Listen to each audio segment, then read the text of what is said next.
নেই কাজ তো খৈভাজ।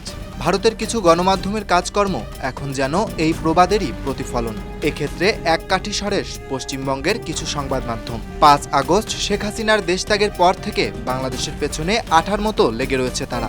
সাংবাদিকতার ন্যূনতম শিষ্টাচার ছাড়াই একের পর এক গুজব আর মনগড়া তথ্য প্রকাশ করে আসছে। এ যেন গায়ে পড়ে শত্রুতা গড়ার এক ব্যর্থ প্রযোজনায় নেমেছে ভারতের গণমাধ্যমগুলো। কলকাতার সংবাদ মাধ্যম রিপাবলিক বাংলার ময়ূক রঞ্জনের পর এবার তালিকায় নাম লেখালো আজ তাক বাংলা। পেহেলগাম হামলায় পাকিস্তানের পাশাপাশি বাংলাদেশকেও টেনে এনে আজগবি প্রতিবেদন প্রচার করছে তারা। এর মাধ্যমে নিজ দেশের জনগণের সাথে প্রতিবেশী দেশের নেতিবাচক সম্পর্ক তৈরির চেষ্টা করছে সংবাদ মাধ্যমগুলো। ছবি ফাঁস, পাকিস্তান জেনারেলের মতো পোশাক পরা কাদের সঙ্গে হাত মেলাচ্ছেন ইউনূস, এমন শিরোনামে সম্প্রতি একটি প্রতিবেদন প্রকাশ করেছে ভারতীয় গণমাধ্যম আজ তাক বাংলা। ৩ মে প্রকাশিত ওই প্রতিবেদনে ডক্টর ইউনূসের করমর্দনের একটি ছবিকে পাকিস্তানি সেনাবাহিনীর সাথে বলে প্রচার করে তারা। আর ভিডিওটির ডেসক্রিপশনে লেখা ছিল, বাংলাদেশের অন্তর্বর্তীকালীন সরকারের প্রধান মোহাম্মদ ইউনূসের একটি ছবি সামনে এসেছে, যেখানে দেখা যাচ্ছে যে তিনি বেশ কিছু সেনা আধিকারিকদের সঙ্গে হাত মেলাচ্ছেন। তবে তাদের পোশাক দেখে মনে হচ্ছে না যে তারা কেউ বাংলাদেশের সেনা, কেননা বাংলাদেশের আর্মির পোশাক এরকম নয়। তাহলে এনারা কারা? কিন্তু বাস্তবতা একেবারেই ভিন্ন।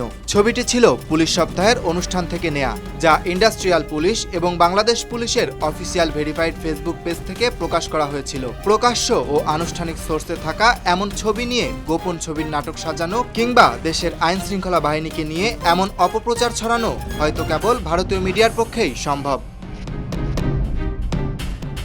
এ বিষয়ে একটি ফ্যাক্ট চেকিং রিপোর্ট প্রকাশ করেছে বাংলাদেশের তথ্য যাচাইকারী প্রতিষ্ঠান রিউমার স্ক্যানার।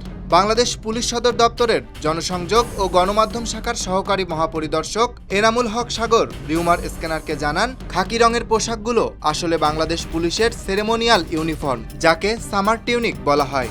এটি মূলত পুলিশ সপ্তাহে পরিধান করা হয়। অর্থাৎ ডক্টর ইউনূসের সঙ্গে ছবিতে যাদের দেখা যাচ্ছে তারা সকলেই ছিলেন বাংলাদেশ পুলিশের বিভিন্ন ইউনিটের সদস্য। এসব ভারতীয় গণমাধ্যমের ভূমিকা হয়ে উঠেছে দেশটির প্রধানমন্ত্রী নরেন্দ্র মোদীর তল্পিবাহকের। নরেন্দ্র মোদী হিন্দু জাতীয়তাবাদের ধোঁয়া তুলে বিজেপিকে বাঁচিয়ে রেখেছেন, ক্ষমতায় রয়েছেন দীর্ঘদিন ধরে। হিন্দু সম্প্রদায়ের সঙ্গে অন্যান্য ভারতীয় ধর্মাবলম্বীদের একটা যুদ্ধ ভাব বজায় রেখেছেন, বিশেষ করে মুসলমানদের সঙ্গে। এই হিংসার রাজনীতির পালে যেসব গণমাধ্যম হাওয়া দিচ্ছে, খোদ ভারতেই তাদের গদি মিডিয়া বলে তিরস্কার করা হয়। বিজেপি তথা নরেন্দ্র মোদীর হিংসার রাজনীতির খেলা খেলতে খেলতে এসব মিডিয়া মাঝে মধ্যেই বাংলাদেশ নিয়েও মেতে ওঠে প্রোপাগান্ডায়। সাম্প্রতিক ঘটনাগুলো তারই প্রতিফলন। Dhaka express desk report.